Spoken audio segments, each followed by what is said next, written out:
আমি ভাগ্যবান এর ইংরেজি হবে I am lucky. I am lucky অর্থাৎ আমি ভাগ্যবান। লাকি কথার অর্থ হলো ভাগ্যবান। আমি এতক্ষণ ঘুমাচ্ছিলাম এর ইংরেজি হবে I was sleeping till now. I was sleeping till now অর্থাৎ আমি এতক্ষণ ঘুমাচ্ছিলাম।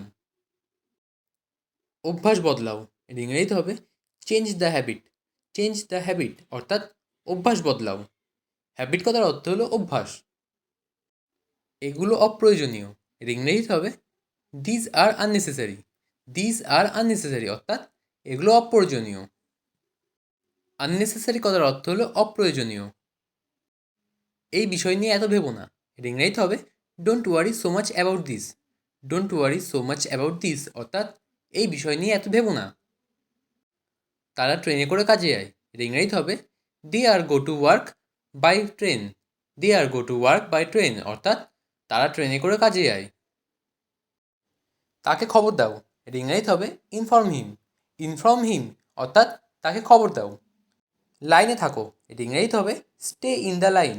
স্টে ইন দ্য লাইন অর্থাৎ লাইনে থাকো। সব শেষ এর ইংরেজি হবে it's all over. It's all over অর্থাৎ সব শেষ। এটা মজাদার এর ইংরেজি হবে it is fun. It is fun অর্থাৎ এটা মজাদার। তুমি কি এই গান শুনেছো এর ইংরেজি হবে have you heard this song. Have you heard this song অর্থাৎ তুমি কি এই গান শুনেছো। ঠিক আছে স্যার, আমি দেখব এর ইংরেজি হবে okay sir, I will see. Okay sir, I will see অর্থাৎ ঠিক আছে স্যার, আমি দেখব। তার আমার সাথে দেখা করার কথা ছিল এর ইংরেজি হবে she was suppose to meet me. She was suppose to meet me অর্থাৎ তার আমার সাথে দেখা করার কথা ছিল। তার কি আসার কথা আছে এর ইংরেজি হবে is he suppose to come. Is he suppose to come অর্থাৎ তার কি আসার কথা আছে। প্রতিযোগিতা করবেন না এর ইংরেজি হবে ডোন্ট কম্পিট। ডোন্ট কম্পিট অর্থাৎ প্রতিযোগিতা করবেন না। কম্পিট কথার অর্থ হলো প্রতিযোগিতা করা। এখন বাইরে যেও না এর ইংরেজি হবে don't go out now. Don't go out now অর্থাৎ এখন বাইরে যেও না। আমি এই বিষয়ে জানি না এর ইংরেজি হবে I don't know about that. I don't know about that অর্থাৎ আমি এই বিষয়ে জানি না। তুমি কি আমাকে চিনতে পেরেছো এর ইংরেজি হবে do you know me. Do you know me অর্থাৎ তুমি কি আমাকে চিনতে পেরেছো। আমি কিছু কিনতে চাই এর ইংরেজি হবে I want to buy something. I want to buy something অর্থাৎ আমি কিছু কিনতে চাই। এটা কোন ব্যাপার না এর ইংরেজি হবে it does not matter. It does not matter অর্থাৎ এটা কোন ব্যাপার না। কি অপূর্ব দৃশ্য এর ইংরেজি হবে what a sight. What a sight অর্থাৎ কি অপূর্ব দৃশ্য। সাইট কথার অর্থ হলো দৃশ্য। কিছুদিনের মধ্যে এর ইংরেজি হবে in a few days. In a few days অর্থাৎ কিছুদিনের মধ্যে। পরে কথা বলছি এর ইংরেজি হবে talk to letter. Talk to letter অর্থাৎ পরে কথা বলছি। সংক্ষেপে বলো এর ইংরেজি হবে টেল ইট ব্রিফলি। টেল ইট ব্রিফলি অর্থাৎ সংক্ষেপে বলো। ব্রিফলি কথার অর্থ হলো সংক্ষেপে। তোমার বেশি মিষ্টি খাওয়া উচিত না এর ইংরেজি হবে you should not eat too much sweets. You should not eat too much sweet অর্থাৎ তোমার বেশি মিষ্টি খাওয়া উচিত না। এই কাজটি তুমি করো না এর ইংরেজি হবে you don't do this. You don't do this অর্থাৎ এই কাজটি তুমি করো না। বাংলা ব্যাকরণ খুব কঠিন এর ইংরেজি হবে Bengali grammar is very difficult.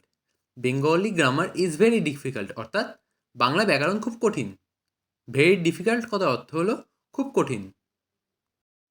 খাবারগুলো খুব গরম এর ইংরেজি হবে the food is very hot. The food is very hot অর্থাৎ খাবারগুলো খুব গরম। কষ্ট না করলে সফলতা আসবে না এর ইংরেজি হবে success will not come if you don't suffer. Success will not come if you don't suffer অর্থাৎ কষ্ট না করলে সফলতা আসবে না। তুমি কি বই পড়তে ভালোবাসো এর ইংরেজি হবে do you love to read books. Do you love to read books অর্থাৎ তুমি কি বই পড়তে ভালোবাসো। আমি গেম খেলতে ভালোবাসি এর ইংরেজি হবে I like to play games. I like to play games অর্থাৎ আমি গেম খেলতে ভালোবাসি। সে আমার বন্ধু এর ইংরেজি হবে he is my friend. He is my friend অর্থাৎ সে আমার বন্ধু। আজকে আকাশে প্রচুর তারা এর ইংরেজি হবে lots of star in the sky today. Lots of star in the sky today অর্থাৎ আজকে আকাশে প্রচুর তারা। তুমি কি বলতে চাও, এটা ইংরেজিতে হবে what do you mean. What do you mean অর্থাৎ তুমি কি বলতে চাও। আমি মানি না, এটা ইংরেজিতে হবে I do not agree. I do not agree অর্থাৎ আমি মানি না। তুমি কোন সাহসে বলো, এটা ইংরেজিতে হবে how dare you say so. How dare you say so অর্থাৎ তুমি কোন সাহসে বলো। চলো এক কাপ চা খাই, এটা ইংরেজিতে হবে let's have a cup of tea. Let's have a cup of tea অর্থাৎ চলো এক কাপ চা খাই। তুমি এখান থেকে কী শিখলে, এটা ইংরেজিতে হবে what do you learn from here. What do you learn from here অর্থাৎ তুমি এখান থেকে কী শিখলে। তার একটা ভালো সুযোগ ছিল, এটা ইংরেজিতে হবে he had a good chance. He had a good chance অর্থাৎ তার একটা ভালো সুযোগ ছিল। খুব খারাপ নয়, এটা ইংরেজিতে হবে not too bad. Not too bad অর্থাৎ খুব খারাপ নয়। সাধ্যমতো চেষ্টা করো, এটা ইংরেজিতে হবে do your best. Do your best অর্থাৎ সাধ্যমতো চেষ্টা করো।